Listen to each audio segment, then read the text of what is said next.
Alright, we are back today with the next 10 titles in my top 100 JRPGs of all time. This time we're starting at number 70 and counting down to 61. If you missed out on the first 3 videos, you can check them out in the info or in the comments below. And just like before, I need to read the fine print. This is just my personal list and it will be a lot different to yours. I haven't played every game in existence and my list is constantly changing as time goes on. I'd also love to know what your thoughts are in the comments below. Is something too high? Is something too low? I would love to hear what you think. And just like the other videos, some entries will be lumped in together if they're related in some way and if I feel they're around the same mark in terms of quality. Before we get into it, if you got any enjoyment out of this video, hitting that like button, the super thanks or commenting would help me out a lot. You could also sub for more JRPG content, including the next installment of this top 100. Any support at all would be greatly appreciated. I also have a full review out for most of these titles, so check out my previous videos if you're interested. Alright, let's get into it.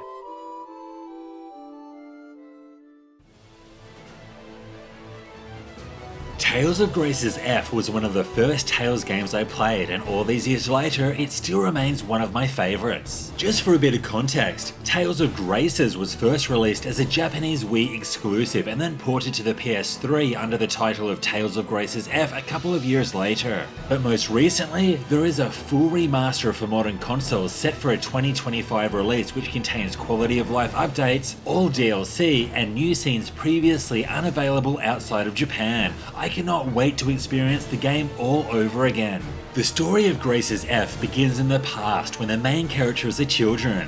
While this whole starting segment is often considered very slow and the weakest point of the game, just know that things get better from here and that these events are important in setting up for what's to come. The main character of the game is a red-headed hero named Asbel.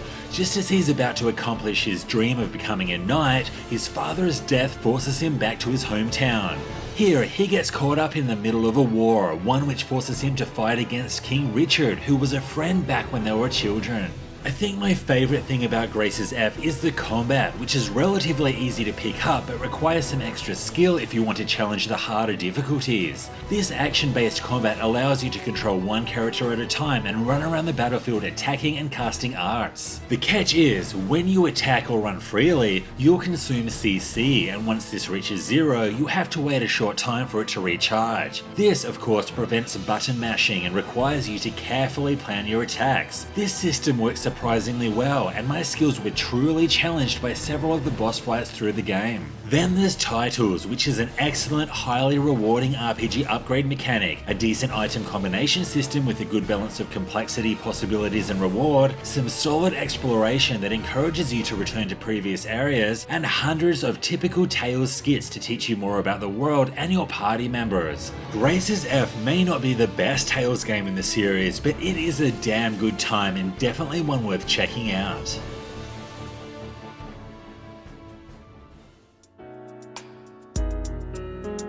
Next, we have a game that was not well received by fans at all, but now, 20 years later, I really feel that it's looked back on in higher regard. I'm talking about Final Fantasy X-2. Sure, it's not Final Fantasy X, but there is so much that I love about this game. FF10-2 is set years after the events of the original and follows Yuna, Riku, and Pain, who form a group called Charlie's Angels. Nope, they are known as the Gull Wings and they travel across Spira in search of spheres that hold valuable information. One particular sphere just so happens to show a man who resembles Tidus, and thus begins their new quest for answers. While the overall storytelling experience is not up to the high standard of the previous title, the game does have some standout moments, most notably these cinematics surrounding the vocal themes of 1000 words and real emotion. I must have played these scenes 100 times back when it was released, and there is so much nostalgia attached to these songs.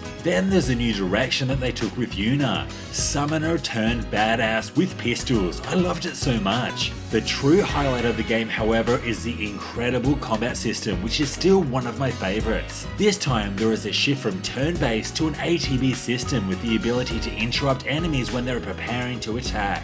This is then taken to the next level with the dress sphere system, which acts as job classes. Each character can equip multiple dress spheres, each with their own unique abilities and skills. These can then be switched in battle, allowing the player to adapt to different situations. Love it or hate it, I have always held FF10-2 in higher regard, and I was so thankful to be able to jump into the world of Spira and see all my favourite characters just one more time. Now, how about that FF10-3 now, huh?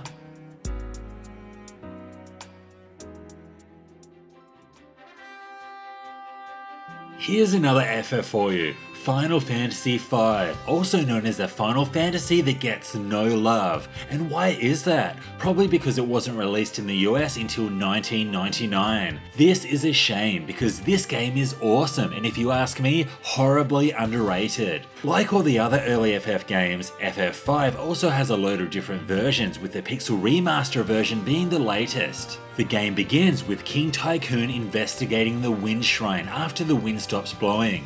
Meanwhile, the game's protagonist, Bartz, investigates a meteorite that has just smashed down into the surface. Here he finds an unconscious girl who happens to be a princess, and then an old man who lost his memory. Eventually they team up with a pirate named Ferris, and the four set out on a journey to protect the world's crystals from being destroyed. Honestly, I don't think the story is nearly as bad as people make it out to be. Yeah, it's simple and a little cliche, but there are some genuinely interesting moments with some emotional scenes sprinkled throughout, but for the most part, it's a fun, light-hearted journey. It is fun, which is probably the one word I would associate with the entire FF5 experience. The word fun is best highlighted with the job system. While FF3 was where the system originated for the series, FF5 was able to take it to an entirely new level, and this system is by far the strongest aspect of the game. There are loads of different jobs that unlock as the game progresses. Not only does each job provide a unique battle ability and equipment restrictions, but as you gain AP through combat, you'll also level up the character's current job. Leveling up a job will unlock new unique abilities that are either passive or for use in battle. Once learnt, these abilities can be equipped in the empty secondary slot of any job. Hell, if you want a dragoon who can sing songs, you can do it. If you want a dual weapon wielding white mage, there is nothing to stop you. This system is truly amazing and completely addictive. I was always so keen to discover what ability would be learnt next. Add this to some great exploration with loads of secrets to discover, and you have yourself a JRPG that is very difficult to put down. Any other FF5 fans out there? There's gotta be.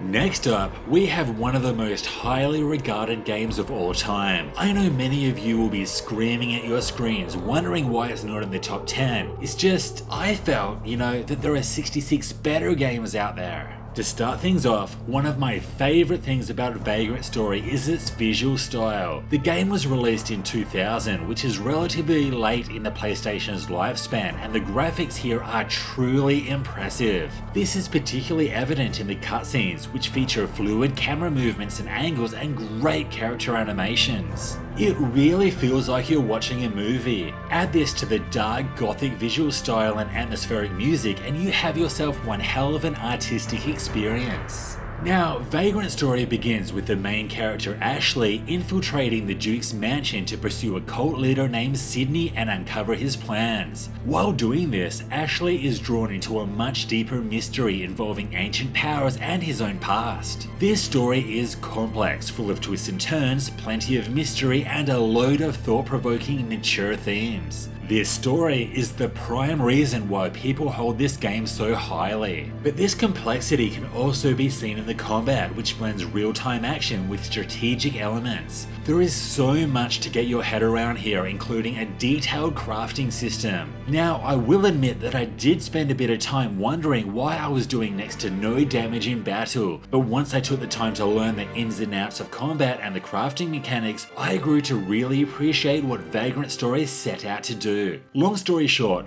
Vagrant Story is not for the casual gamer, and I really feel that to get the most out of the game, it should be played multiple times.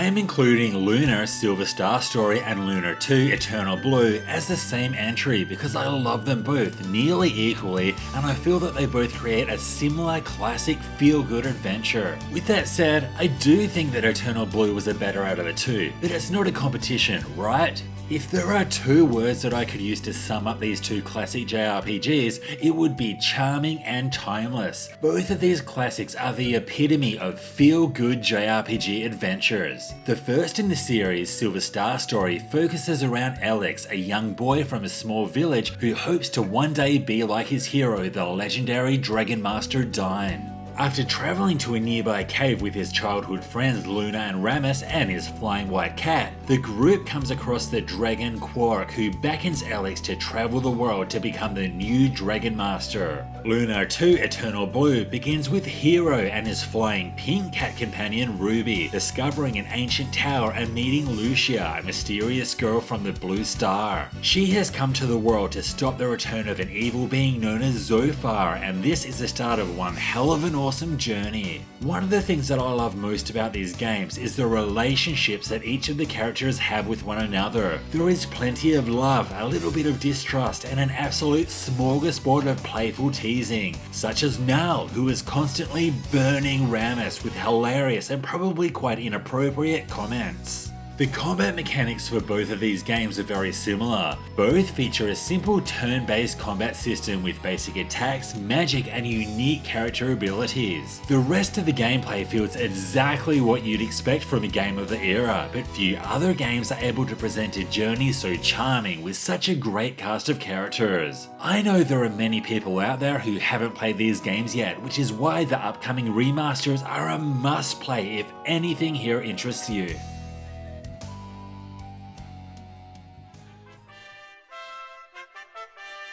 Next up, we have a title that people never really seem to talk about. Arc the Lad Twilight of the Spirits is the fourth installment in this tactical JRPG series and also my favourite. Released in 2002 for the PS2, Twilight of the Spirits follows two races, the humans and the Deimos, who have been engaged in conflicts for centuries regarding the use of magical spirit stones. The humans use them to power the machinery, while the Deimos use them as a life force. I think my favourite thing about this game is how the story unfolds through two different points of view. First, we have the human Karg, who sets out to uncover the mysteries of his past and to find his long-lost brother. Then there's Dark, a Deimos who has suffered great hardships and seeks to gain power to protect his people. Learning about these characters, their motives, and seeing how their journeys intersect makes for one hell of an engaging story. The other standout feature here is the tactical combat. Unlike the traditional grid-based movement seen in the original Arc the Lad trilogy, Twilight of the Spirits uses a circular movement system, allowing characters to move freely around the battlefield.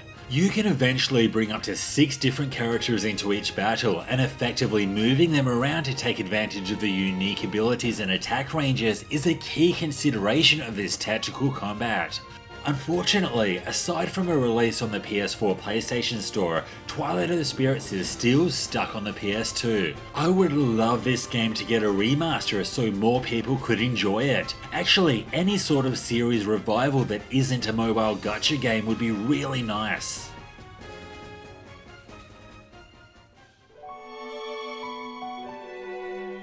Oh look! Here's another Final Fantasy game on the list that falls under the mediocre fan reception at launch but has grown on people over the years. Personally, this is one that I enjoyed from the very start.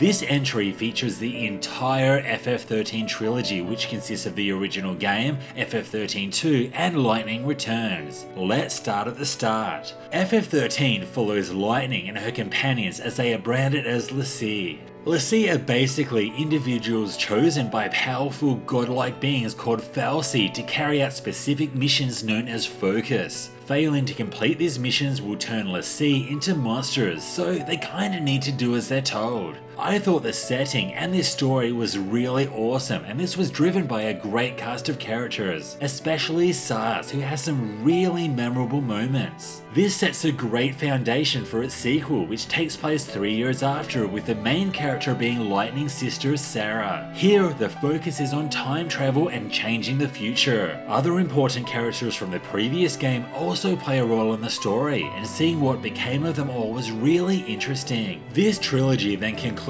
with Lightning Returns, where we once again take control of Lightning. This one is set 500 years in the future, with the world on the brink of destruction. Lightning is tasked by the goddess to save as many souls as possible before the world ends. However, during this time, Lightning begins to learn the truth behind the world's fate and the goddess's true agenda. All of these games have very different styles of storytelling and progression, and these all complement each other very well. The same can be said about the different combat systems. FF13 features an ATB system which focuses on staggering enemies and actively switching paradigms to adapt to different battle situations. FF13-2 builds on this and adds the ability to recruit monsters to fight alongside you in battle. In Lightning Returns, our hero fights alone but can alternate between 3 different skill sets called schemas. Each schema has its own ATB, meaning that you'll constantly be switching between all 3, inputting commands as you traditionally would with separate party members. The trilogy of FF13 has a lot to offer. I will absolutely be jumping in again when it's inevitably remastered on modern consoles.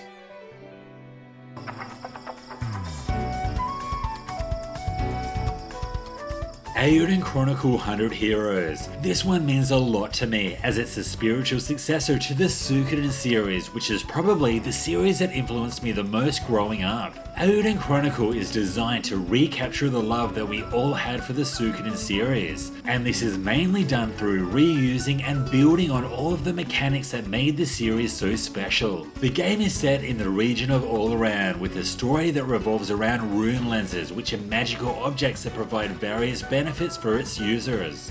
The game begins with Noah from the League of Nations teaming up with Sane from the Galdian Empire on a joint expedition to hunt down one of the primal lenses. The traditional Suikoden formula is here. Noah finds himself playing a key role in the war, starting off with a small resistance army with seemingly no hope of winning.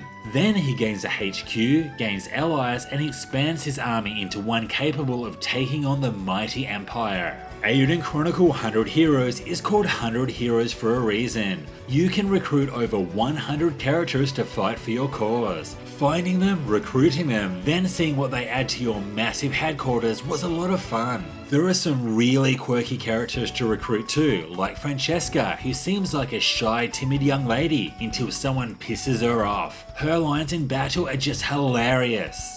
Then you've got your other Suikoden staples like the 6-person combat system with combination attacks, 1 vs 1 duels, and a large-scale war battle system. Eiyuden Chronicle 100 Heroes is the game for Suikoden fans. If that's you, then I could not recommend this game enough. I'm just hoping that this is the start of something bigger.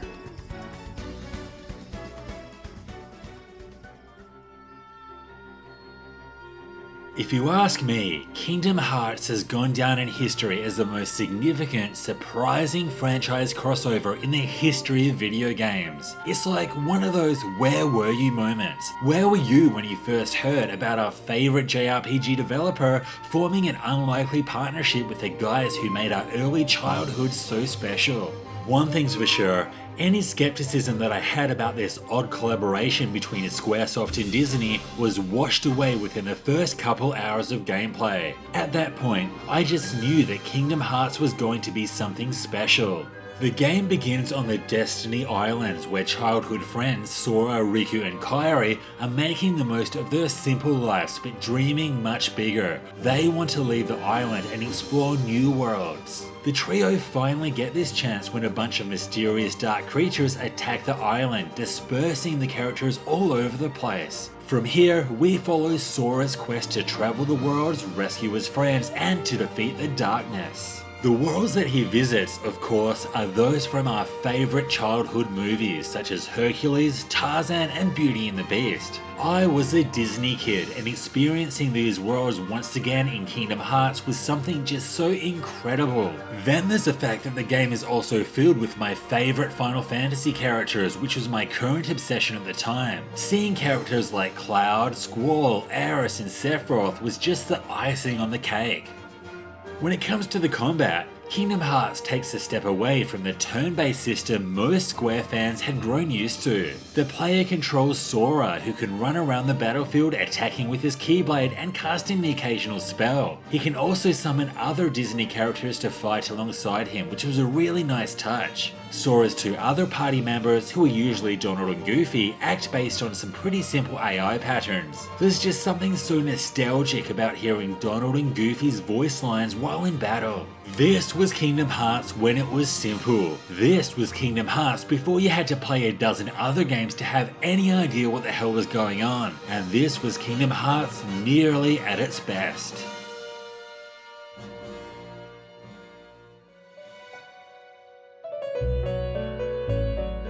Persona 3 is a bit of a unique game for the list because it has many different versions offering no clear definitive way to play the game. There is the original Persona 3 released way back in 2006 on the PS2. There's the enhanced Persona 3 FES, which offers an extra 30 hours of gameplay. There's Persona 3 Portable and its remaster, which provides the ability to control your party members at the expense of quite a lot of cut content and alterations. Finally, there's a complete remake, which is probably the best of the lot, but because I haven't played much of it, this entry is going to focus on the Portable remaster. Now, the Persona 3 experience can be split into two. For half of the game, you'll be playing through a life simulator set in a fictional Japanese town. During the other half, you'll be dungeon crawling through a massive tower called Tartarus, which exceeds 250 randomly generated floors. You play the role of a student who has just been transferred from another school. Upon arriving in his dorm, he encounters a mysterious boy, and this makes it very clear that this isn't going to be a normal school year. You see, every day at midnight, a 25th hidden hour takes place, known as the Dark Hour. During this time, regular people are transformed into coffins and remember nothing of the event. Persona users like yourself, however, are awake during the Dark Hour, and exploring its mysteries is the driving element of the story. Persona 3's story is really good. The cast of characters that join you are all unique and likeable, and the excellent voice acting really brings them to life. Like the other recent Persona games, you'll need to choose how to spend each day by spending time with your friends to build social links, partaking in activities to increase your social stats, or exploring the seemingly never-ending dungeon that is Tartarus. Each of the 264 floors here are randomly generated, meaning the layout, the treasures, and the shadows that you'll encounter will change every time. When you enter battle, you can expect the typical SMT press turn style combat where exploiting weaknesses will provide an extra turn. This combat is a lot of fun and creates some great strategic boss fights. If you want a JRPG with a great story and cast of characters, plus an emphasis on social mechanics and dungeon crawling, Persona 3 will tick all of the boxes. And that brings us to the end of this installment, number 70 down to 61 in my top 100 JRPGs of all time. What did you think? Was something too high? Was something too low? Is there anything here you want to play? Let me know in the comments below. If you want to know more about any of these JRPGs, I've got full reviews out for most of them, so be sure to check out my channel. This was Hellfire RPGs, thanks for watching. It would help me out so much if you could hit that like button, comment or sub for more JRPG content coming soon. And of course the next episode of 51 to 60 is going to be out soon, so make sure you stay tuned for that. See you next time.